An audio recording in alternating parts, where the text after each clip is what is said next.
Hey there, everybody. Welcome back to the Alchemy of Abundance Virtual Summit, where we'll be diving into topics around pleasure, money, and how to have more of both. I'm still Chris Jolly, but this time I am joined by world-renowned coach, author, and speaker Cordelia Gaffar of Cordelia Gaffar Enterprises. She is the ultimate joy goddess, guiding emotionally exhausted women to choose pleasure so that they can enjoy a multi-orgasmic living. That sounds great. And the CEO of Cordelia Gaffar Enterprises, which is a personal transformational company focused on making family life better from the inside out, starting with mothers. Cordelia, thanks so much for joining us. Thank you for having me, Chris. Yeah, it's our pleasure. It's wonderful to have you here. I know you're going to deliver a lot of value to everybody listening, so it's going to be great. Now, your talk is entitled Creating Your Multi-Orgasmic Life and Business. So that sounds fun. Let's dive in. Tell us more. Well, first of all, multi-orgasmic living has everything and nothing to do with sex. Um, but it has mostly to do with understanding that anything and everything you do has the possibility of pleasure. And it's about releasing the constructs of what's accepted and expected of you, and just really attuning yourself to what it is that really lights you up. I think that's a great clarification because I think for most people, their mind immediately goes to a sexual orgasm. And while those are great and wonderful, it's definitely not the only way to feel good. So Yeah. awesome. Okay. So how did you get into all this? Yeah. So once upon a time, I was a CFO for a tech company, and I decided to give that up so that I could come home and home educate my children. And I now have six, and I home educated them for 20 years. And the first thing I noticed when I had my two little ones back then was I've got to find a way to find some time and space to nurture myself, or I'm going to go nuts. And the more children I had, the more ways to nurture myself I discovered. In the beginning, it was just like, well, what can I eat to give me energy? How do I need to exercise to make me, keep up with these little people? And then it became, and how can I love this moment? And how can I slow down? And how can I enjoy being in my own presence? And how can I enjoy being with my husband more? And as I kept asking those questions, right? It's like the 5-year-old that is so curious, they keep asking, why? So that's pretty much what I did. And I released my marriage 4 years ago. And with that, I was like, okay, I've been working all these years on sustainable practices of self-nurturing. What was I missing? So, as you do, I went to Tantra school. Yeah, the rest of the story, because everyone does that. And there I found this amazing new world of breath work. Like, I had gone to yoga classes and, you know, I've done different modalities, but the form of breath work that I learned in Tantra school was it definitely opened up my lower chakras, my sacral and my root. And I didn't even know I was numb there. And so I wanted to find out more, the never-ending 5-year-old. Um, and so, of course, now I'm in somatic sexology school. So, the somatic healing practices, I didn't even know there was even better breath practices than that. So now I can feel more things. And what I really found is I can create my own joy bubble within with these breath practices and movement practices. In fact, I've created my own form of dance. I call it like ginger bites. And yeah, so where I really move through all the chakras, but just the ones in your body, because proportionately, we're more body than we are brain. Although in the Western world, we like to stay up in here all the time, which overwhelms us and lopsides us. So I like to keep it in the body. And yeah, so that's how I got here. So you're telling me that I can have more pleasure and feel better just by changing the way I breathe? Yes. Wow. It's that simple, and yet most people are going crazy trying to figure out how to make their life better. Yeah, I know. Isn't that interesting? Now, Well, oh, go go ahead. ahead. I was gonna say, and the other part of that is because we are shallow breathers, right? We breathe from here. Um, but once you learn how to use your diaphragm, and you can even take it deeper below your belly button, things start happening. And it's so funny too, because a lot of people talk about expansion, and the one thing they don't realize is they're not actually expanding themselves. Yeah, yeah. Okay, now when you were telling your story, you brought up something which I've been talking to people about in this summit. Um, you raised and educated 6 children, and you have a business. How do you find the time for everything? How do you set the boundaries so they don't bleed too much into the other? And how do you keep both of them fun and enjoyable? Hmm. There's a word that I love to use called harmony. And so when you work in harmony literally with your own body cycles, you have to know what those are, right? Then it opens you up to being in harmony with the cycles of your children as well. And there's almost like a natural set of boundaries that occur.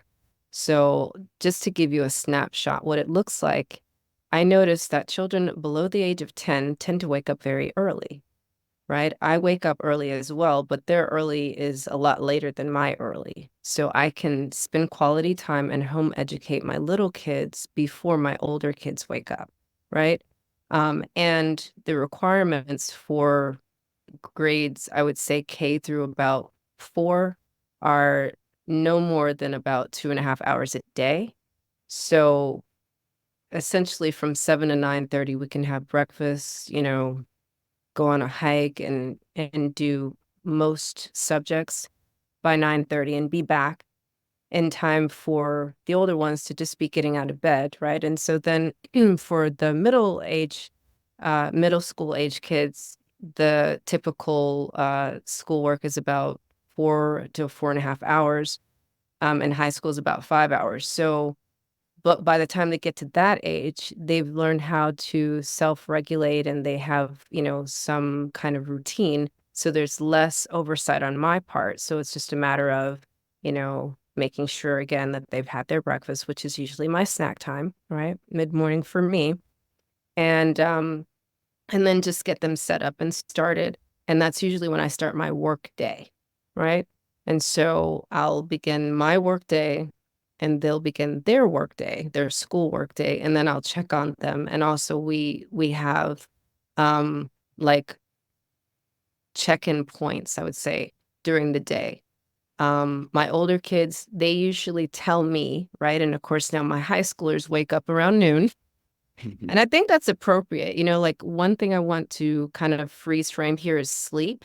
So one of the main things that the tenets of self-nurturing, the number one is sleep. And so I honor everybody's sleep schedule, and I make sure that I have enough sleep. It may look really strange to some people as I go through the rest of my day here. You may be like, "Oh my God, you trust them with that?" Yes, I do. Because they're my children and I'm in harmony with them. So, yeah, they wake up and they're just like, "Mom, here I am on this, I'm doing blah, blah, blah."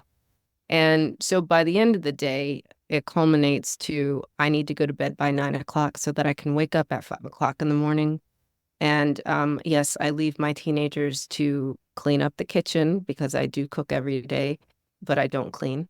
And they clean up the kitchen.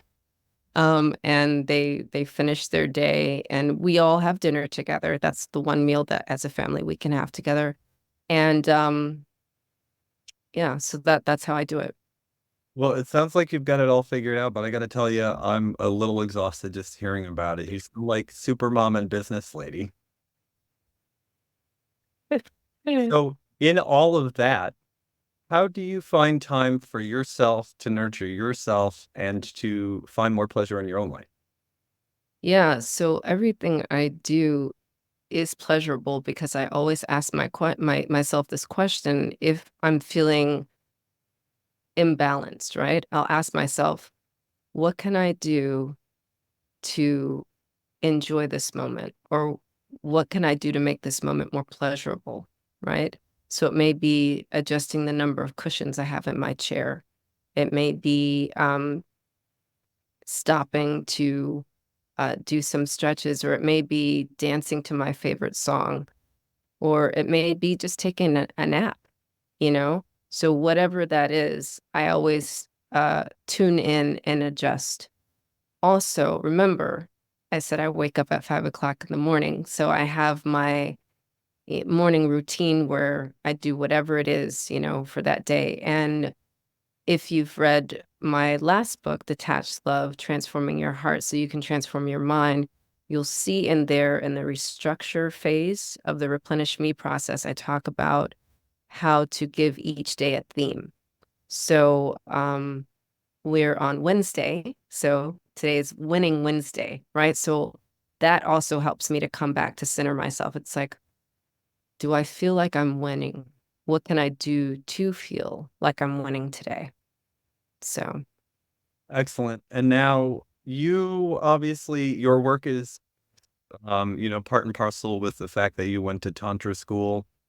How do you connect Tantra with business? Besides obviously, helping people learn about it and all that, but there's a great intersection there. Can you kind of explain that to people a little bit? yeah. So, Tantra helps you to open up your creativity. I talked a little bit about the chakras, and so your root and sacral chakras will be more open and fully aligned. In fact, I've kind of taken the information from both Tantra school and sexology school and made my own little understanding where these two chakras in particular are blended into what I call your lotus verse. And your lotus verse is like the portal between worlds, because that is where our divinity comes from. That's where our creativity comes from. And that's where you start listening to your body. Like, one of the things I was really surprised about is when I started touching just different areas. I guess it's also known as a dantian in the qigong, right? Just the 2 inches below your navel. And when you tune into that area, your body actually speaks. And sometimes when I get stuck in my business and I'm trying to figure something out, I get out of my head and I just breathe, and I do a breath, and I'll just tune in, and like the answer will arise just so simply. Yeah, Was that the answer you were looking for? Or are you looking for another answer? that's the answer you gave, and so that's the one I'm looking for. I wanted your take on it, and I think that explains it great. Yeah. Okay, now you work a lot with women and moms. What is something that you find they're kind of consistently doing to sabotage themselves from having pleasure or having more pleasure? Well, they think too much. We all. Think too much and they do too much. I'm about inviting you to being. If it seems like it's too much, guess what? You got your answer. It's too much. Don't do it. Just be. I think that's challenging for a lot of people in today's society because we have it so ingrained in us that we always have to be on the go. There's always some next thing to be done. Especially for parents, they've built it up so much that like if you're not at every single function, if your kids aren't in 9 different classes, if you don't buy them all the things and send them on the trips and all this different stuff, then like you're a terrible parent and it's exhausting and overwhelming to deal with sometimes. Mm-hmm. Which is why you release what's expected and accepted, and you tune into what is it that your kids want to do. Did you ask your kids if they wanted to be in all those 9 programs? Probably not. If they don't want to do it, I'm not going to fight my children to do stuff they don't want to do. And what they do want to do is usually just be with you and lay up on top of you, and talk to you, look in your face and make silly faces and, do silly things. That's what they want to do. But when you don't allow them to do that, guess what they develop these habits that we end up hating when they're older, right? Like they will engage in games, right? And then you've created a monster because by the time they're 12, 13, 14, they have a whole world in that game, right? And then now they can even make friends on those games. So, and they have people they're meeting people all over the world that you don't even know, right? And so we create things to worry about just by not having enough time to do all the things that will make us great parents. What will make you a great parent is having a great relationship with your child and looking them in the face and loving them and listening to them. And that's really, it's so simple, but it's so hard because we are conditioned to believe that we have to do what's expected and accepted. And the only thing that should be expected of you is what you expect to do. Yeah, and one of the worst things for a parent is realizing that they have pushed their children away because they have this idea or this expectation of what that relationship is supposed to be like, or how their kids are supposed to act, or how they're supposed to measure up to other kids, all of these things. And you just kind of drive a wedge between you and your child. And it can be hard to kind of close that after that happens. Yeah, and I just wanted to put in here this conversation as well because a lot of people may be listening. They're like, "Oh, well, she homeschooled her kids. Of course, she can do whatever she wants." And some of my kids, like my 16-year-old son, 2 years ago, he was like, "Mom, guess what? I want to go to school." And as heartbroken as I was like, "Great." So he's doing very well in high school, and we still have a pretty, close, loving relationship, even though he lives with his dad. I got divorced 4 years ago. And he I mean, he's doing very well in school. He talks to me. Um, he doesn't really engage in gaming unless he's playing with his sisters, you see. So there's a choice in the matter. They can either have friends across the globe to play with, or you can make your own private group of friends. And so my children usually play together on their games. So I don't want anyone to think that I live in like a, whole different universe. I live in this real world. And so, yeah, I'm aware. Gotcha. Excellent. Okay, Cordelia, I want to talk about men a little bit real quickly. Obviously, you work a lot with women, but my experience and my observation is that more so than women, men spend a lot more time in their head and less time focused on their body and feeling good because a lot of them are very driven, very goal oriented. There's the whole family provider thing to keep up. And so it just can be a very kind of focused tunnel vision mindset. What is something that men can do to find more pleasure, or like, what would you recommend to kind of help break them out of those blinders and open up to their body? Yeah, that's a great question. And the great news is, like, as of late, men have been coming to my workshop. So I have an actual answer for that. Hey, Um, Really, it's the same thing. I would have to say our bodies are the same, right? The energy centers are set up the same. So again, for a man, I always direct them to touch their hearts because what I've noticed is that when they touch their hearts and they ask that question, what can I do to make this moment more pleasurable, or what would give me joy in this moment? They can hear from their hearts, you know? Um, Another thing is if they are so disconnected from their bodies or disembodied, um, I also encourage people to always move their shoulders. This is a very important movement, I think, for men because it almost immediately relieves the pressure of the head. I mean, that's what they say to me. They're just like, "Wow, I never even thought about moving my shoulders." And so it's just like a figure eight movement, like the Kundalini energy within, right? And it's just when you do it backwards, that's letting go of other people's energy. When you do it forward, it's bringing your energy back into yourself. And so it's been very transformative for the men that attend my workshops.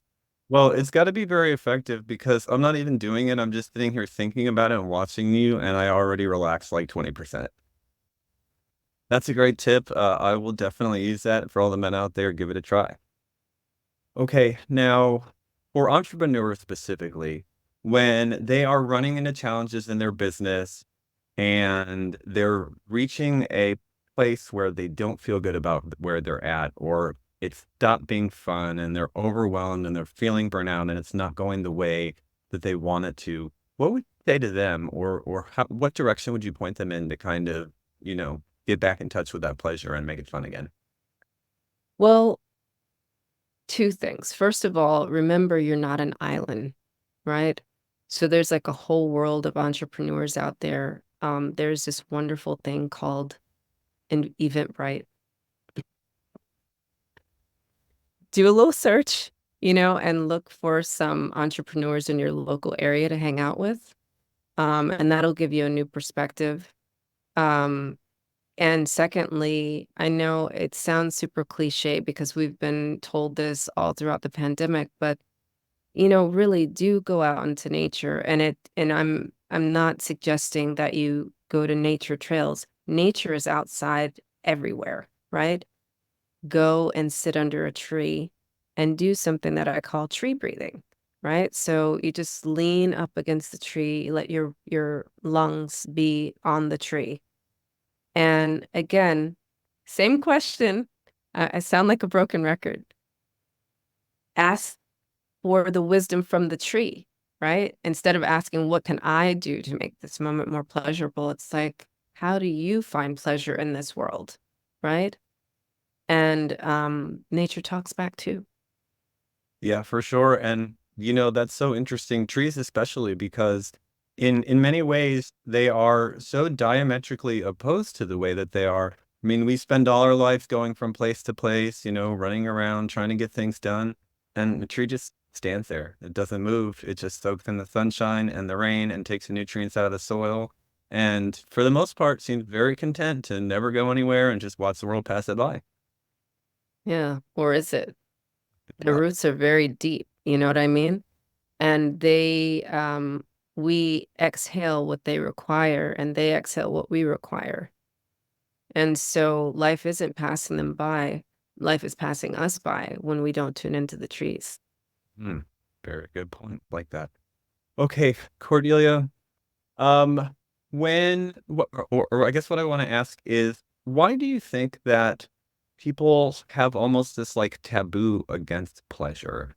And how do you help them break that conditioning? Mm. Well, we have been told since we were little, don't touch yourself, don't look at yourself in the mirror. That's naughty. You're not being a good girl, you're not being a good boy. And it's just not true. None of it's true. Touch yourself anywhere. I invite you to, um, may I introduce your wrist? You know, and because this is where we have a lot of our frustrations. This is where we are constantly giving out to others, whether we're typing, right? Or texting, or just actually doing. And may I introduce to you your shoulders, right? It's like, it's okay. It's okay. Literally, you can tell yourself it's okay. And just you can begin touching yourself in the most obvious places. You're I'm trying to understand how this is working on the screen. So, like stroke your cheek, right? So your facial nerve is very it's a very sensual place, and it also is the easiest way to calm yourself down. A lot of times our jaws are um armored, right? So there's many armoring bands in the body.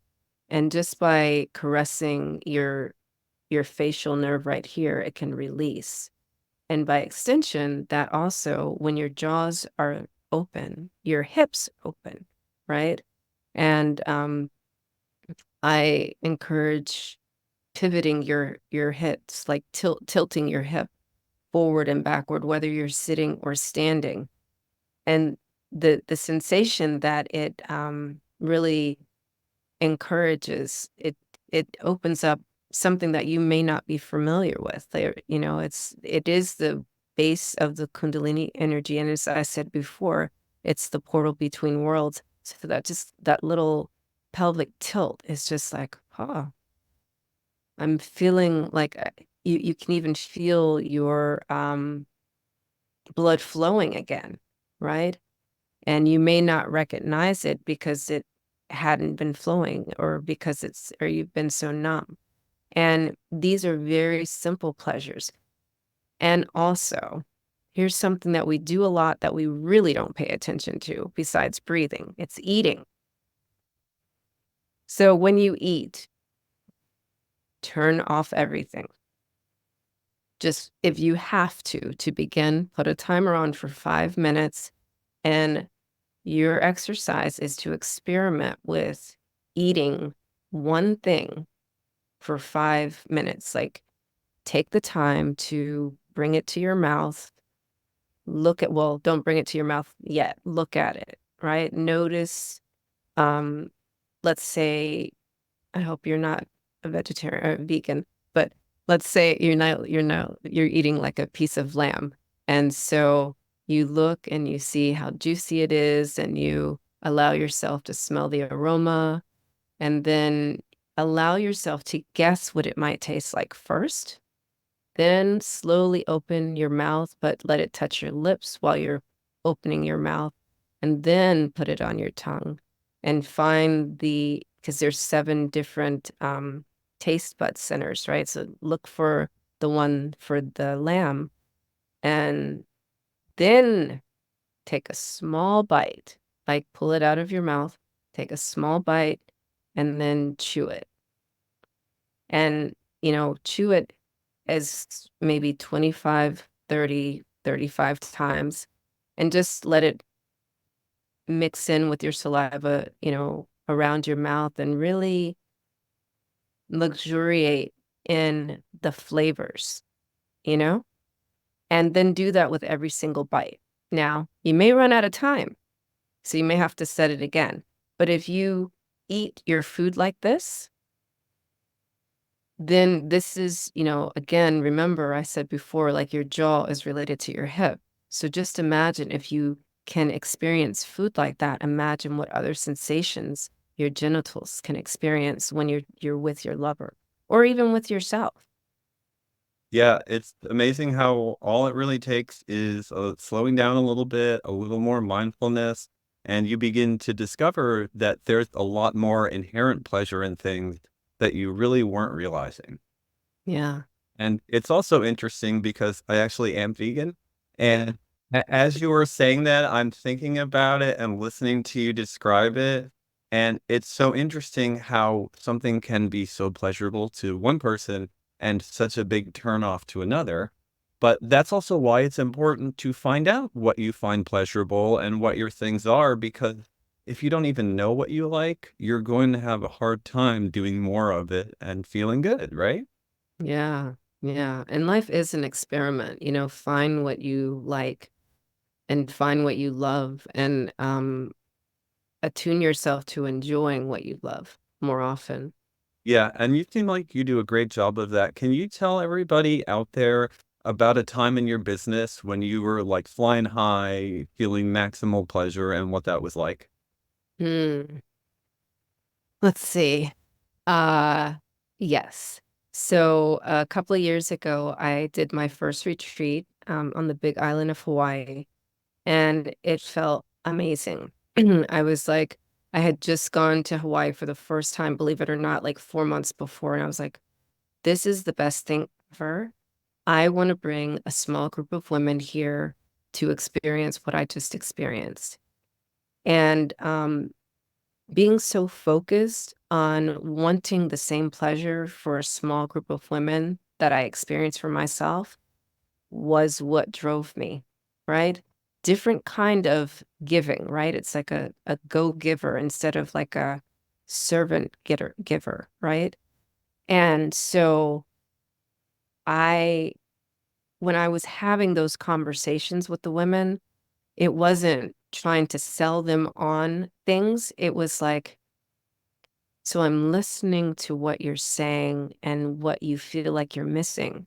What would it feel like to be in a place where the land was like a glove and it welcomed you?